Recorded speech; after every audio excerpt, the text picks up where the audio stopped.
looking for this ecstasy. So, what'd you think about the beginning, man? When he was talking about the Dolphins, what were your thoughts on that? I thought it was super cool. I was like, I did not know they did that. I mean, I've always been about like animals totally do drugs. I've always felt that. What But I did was they like, do? dolphin. I just think that's really cool that dolphins are like passing around a pufferfish. I just think that's hilarious. So what And if exactly anything, happened? huh? What exactly happened for anyone who didn't read the book?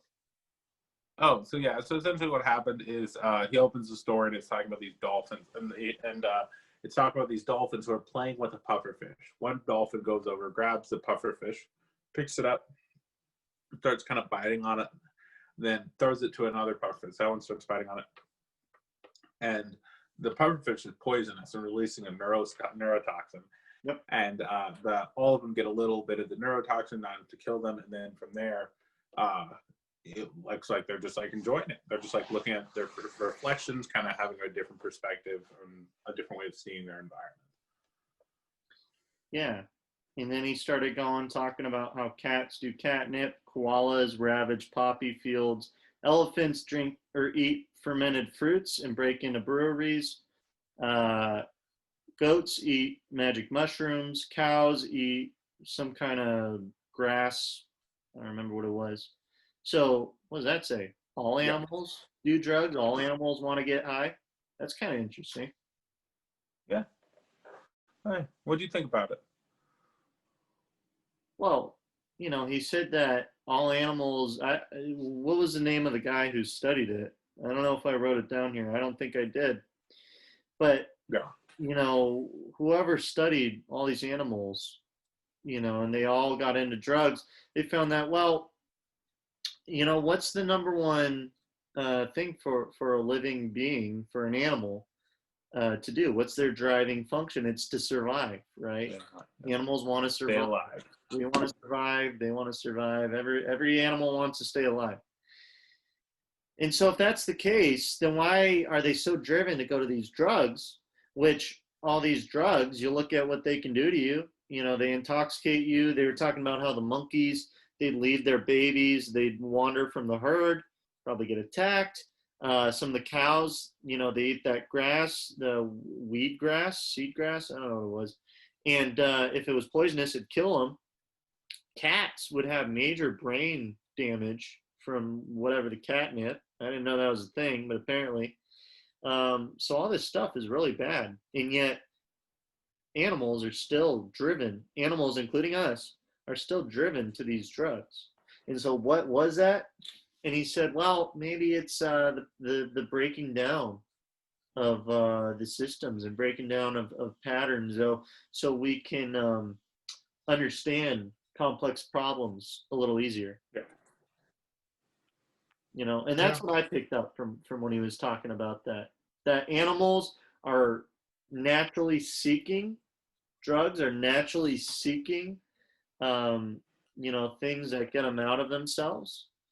And if that's the case, and we talked about why it is, because we want answers, and even animals have answers. The most interesting thing to me was that animals, if they're doing all this and they're looking for this pattern recognition, that means that they're just as cognizant as human beings are. Because if they're doing drugs, because he said human beings do them so that we're able to solve problems and we're able to step away from ourselves. So if Yeah. that's what animals are doing, stepping away from themselves, they're cognizant. They know, what they are, and the difference between them and us, I don't know. Maybe it's not as big as people think. I don't know. That was a brain teaser for me. That kind of got my attention the most. Yeah, no, I thought that I like that point too, because I mean, it just kind of brings it more home. It's like, don't make this whole drug thing such a taboo. It's just like, all it is change your perspective a little bit. You feel a little silly for a couple hours. Maybe you get some good ideas out of it. It's like, and even if animals are searching for it and they're supposed to be such wholesome and amazing creatures, then why should we, not just embrace it as well, or at least like try to use it for some benefit? Yeah, I mean, that's a good point. Animals are doing it. If a dolphin can ingest a neurotoxin from a pufferfish, why are people stopping other people from doing these drugs? Yeah. Seems like Like it's I'm a firm believer that that it is kind of dumb that people get mad at other people for doing drugs. Like obviously if it's adversely affecting your life, but if you just do like say heroin and you can somehow maintain your life and it's pure heroin, you'll probably be okay. Like if you could somehow, even despite doing heroin all the time, keep up your life, then it's not really going to do anything besides you being intoxicated for that amount of time. Yeah, it's highly addictive. There's other downsides, but I'm if you gonna could somehow still keep it I'm afloat, I'm then gonna you'd be fine. argue.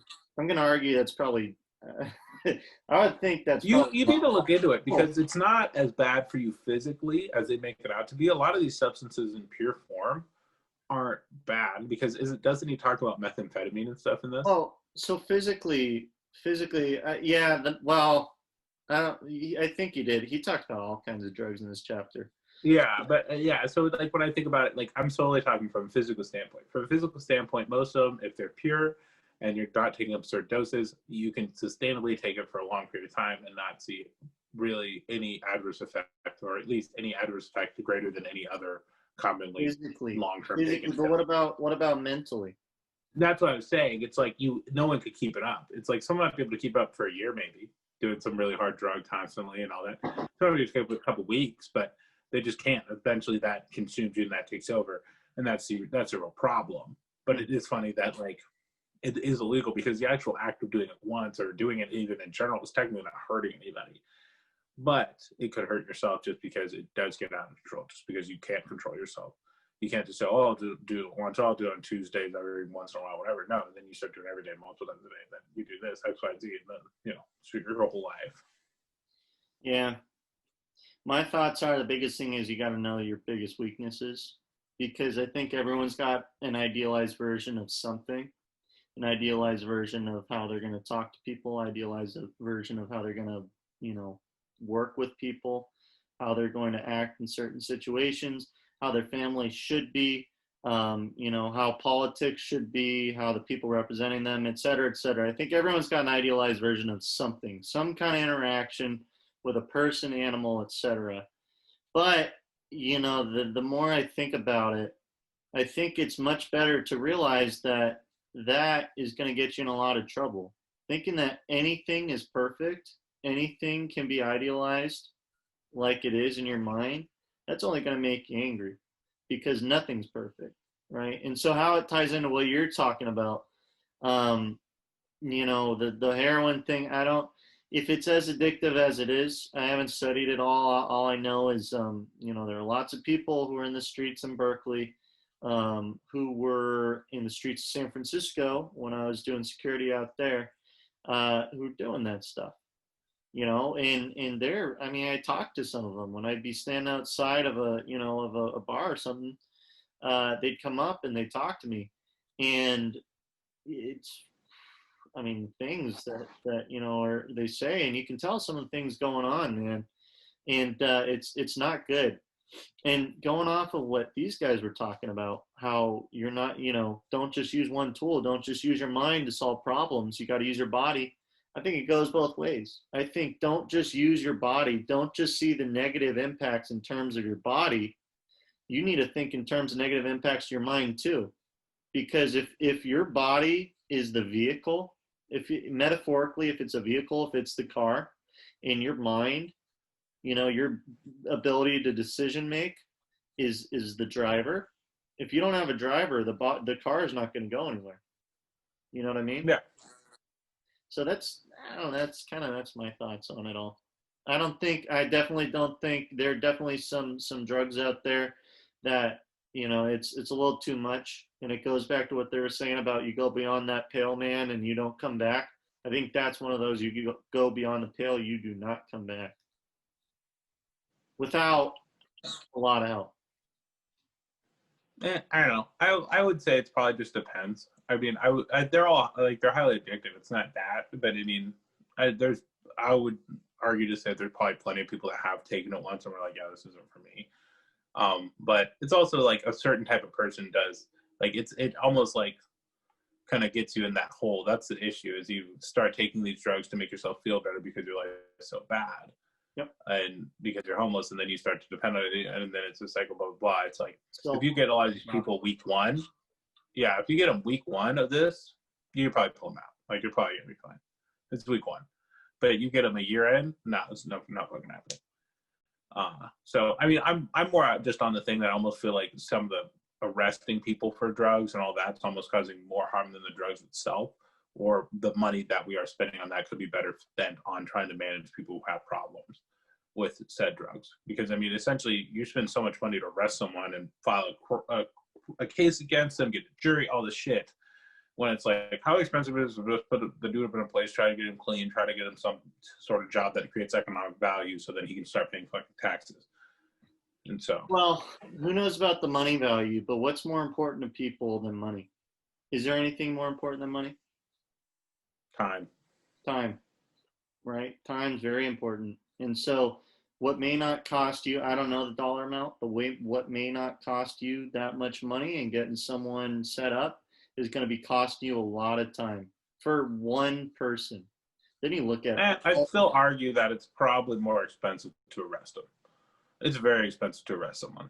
well, that's why in San Francisco they don't arrest them. I mean, I think they act as they're like kind of therapists a little bit. They're like, you really want to do this? They don't arrest them. And it's not like the problem's getting any better in San Francisco or Berkeley for that matter.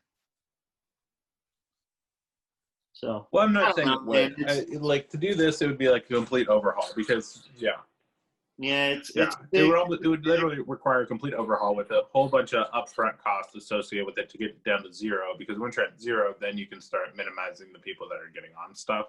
Yep. You need to knock out all the people that are already currently on it. Yeah. So, I mean, it's definitely one of those where it's